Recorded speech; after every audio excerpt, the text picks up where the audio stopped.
नमस्कार प्रणाम। हम गोरखपुरिया भौजी गोड़ छू के गोड़ लागतानी। तो कैसन बानी रहुआ लोग बताए जा जरूर।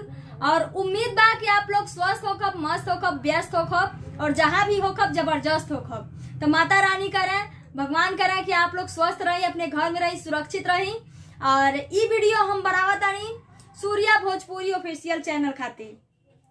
जी हाँ, सूर्या भोजपुरी ऑफिशियल चैनल के नाम हो। और बाबू बहुत ही अच्छा गाना बनावे न।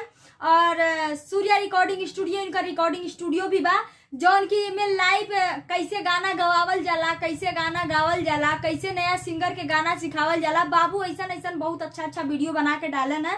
लाइव जौन होला, रील जौन होला, जैसे एक रील होला एक रियल होला।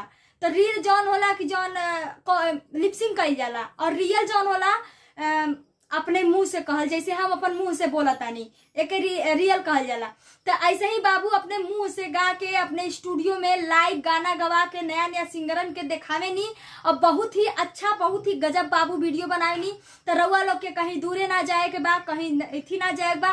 बस आप लोग के जहां से हम बात कर रहा बानी, यही चैनल के रउआ लोग के सब्सक्राइब करे के बा, लाइक करे के बा, शेयर करे के बा, साथ में बेल आइकन घंटी भी दबावे के बा, ताकि जैसे ही बाबू कोनो नया वीडियो छोड़े आप तक नोटिफिकेशन तुरंत पहुंचे और सबसे पहले वीडियो आप लोग देख ले। तो सूर्या भोजपुरी ऑफिशियल चैनल के आप लोग लाइक, सब्सक्राइब, शेयर जरूर करी। फिर एक बार कहता नहीं, सूर्या भोजपुरी ऑफिशियल चैनल हाथ जोड़ के नहीं हो रहा बा, हमार देवर पौना के चैनल है। आप लोग सब्सक्राइब कर ले और फिर नया वीडियो देखब। हम रउआ लोग के सुना देता नहीं एक ठो गाना। तो गाना हमार ई बा की सुना देते गाना कि अरे कहवा के कागज फेमस, कहाँ के कलम जी, कहवा के कागज फेमस, कहाँ के कलम जी। कवना जगही आए देवरू, कवना जगही आए देवरू, रहेला गरम जी, कवना जगही आए देवरू।